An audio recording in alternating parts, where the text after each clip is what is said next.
I cannot say that everything is all right. அனைத்தும் சுமூகமான நிலைமைக்கு வந்துவிட்டதாக நான் கூறவில்லை. பயங்கரவாத தடை சட்டத்தை நீக்குவதாக அரசாங்கம் கூறியது. எனினும் அது இன்னமும் நீக்கப்படவில்லை. கடந்த ஆண்டு ஜனவரி மாதம் 8ஆம் தேதிக்கு பின்னரும் கூட தாக்குதல், துன்புறுத்தல் தொடர்பில் 17 சம்பவங்கள் பதிவாகியுள்ளன. நாட்டின் தற்போதைய நிலைமை முன்னர் இருந்ததை விட மிகவும் மேம்பட்டுள்ளது. ஜனநாயகம் மீண்டும் கொண்டுவரப்பட்டுள்ளது. கலந்துரையாடல்களை மேற்கொள்வதற்கான சந்தர்ப்பம் காணப்படுகின்றது. எனினும் யுத்தத்தில் பங்கேற்ற இளைஞர்களுக்கு பாதுகாப்பான சூழல் ஏற்பட்டுள்ளது என என்னால் கூற முடியாது. பயங்கரவாத தடை சட்டத்தை நீக்காவிடின் நபர்களை கைது செய்து நீண்ட காலம் தடுத்து வைத்து கடுமையான முறையில் வழக்குகள் பதிவு செய்யப்படும். ஏற்கனவே உள்ள அரசியல் கைதிகள் விடயத்திலும் இதுவே நடைபெறுகின்றது. நாட்டில் வாழும் ஒரு இனத்திற்கு மாத்திரம் முன்னுரிமை கொடுக்கப்படாது, அனைவரையும் சமமாக அங்கீகரிக்கும் நிலையை அரசியல் சாசனத்தின் ஊடாக உறுதிப்படுத்த வேண்டும் என்றும் வடமாகாண முதலமைச்சர் வலியுறுத்தியுள்ளார். நாம் இந்த அரசாங்கத்தை அதிகாரத்துக்கு கொண்டு வந்தோம். தமிழ் மற்றும் முஸ்லிம் மக்கள் ஆதரவு வழங்காவிடின் இந்த அரசாங்கம் அதிகாரத்துக்கு வந்திருக்காது. ஆகவே இந்த அரசாங்கமும் எங்களுக்கு மிகவும் தேவையான ஒன்றுதான்.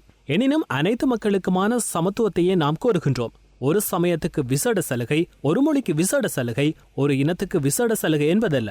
சமத்துவம் இருக்க வேண்டும். அதனையே கோருகின்றோம். வெளிநாட்டில் தஞ்சம் கோரியவர்கள் மீண்டும் நாட்டுக்கு வருவது தொடர்பில் நீங்கள் கேட்ட கேள்விக்கு சாதகமான பதிலை வழங்குவதற்கு பயங்கரவாத தடைச்சட்டம் என்னை தடுக்கின்றது. பயங்கரவாத தடைச்சட்டம் நீக்கப்பட்டு சாதாரண சட்டங்கள் அமுல்படுத்தப்பட்டால் அவர்களின் பாதுகாப்பை உறுதிப்படுத்தலாம். வெளிநாட்டில் தஞ்சமடைந்தவர்களை மீண்டும் நாட்டுக்கு அழைத்து வந்தால் அவர்களை தடுத்து வைத்து 15 வருடங்களுக்கு முன்னர் என்ன செய்தீர்கள், 20 வருடங்களுக்கு முன்னர் என்ன செய்தீர்கள், 5 வருடங்களுக்கு முன்னர் என்ன செய்தீர்கள் என விசாரணை செய்வார்கள். பாரபட்சம் காட்டப்பட்டமையே அவர்களை ஆயுத போராட்டத்தில் ஈடுபட முன்னுரிமை அளித்தது. ஆகவே அவர்கள் நாடு திரும்புவதற்கான பாதுகாப்பான நிலைமைகள் உருவாக்கப்பட வேண்டும். முதன்மையாக பயங்கரவாத தடைச்சட்டம் கட்டாயம் நீக்கப்பட வேண்டும். வேறொரு முறையில் பயங்கரவாத தடைச்சட்டத்தை மீண்டும் கொண்டு வராமல் இருக்க வேண்டும்.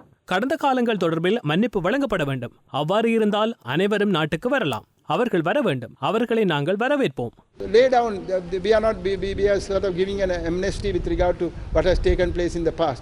வடக்கில் தொடரும் நில அபகரிப்பு, அதிகரித்த ராணுவ பிரசன்னம் தொடர்பில் வடமாகாண முதலமைச்சர் தனது கடும் அதிருப்தியை வெளிப்படுத்தியுள்ளார்.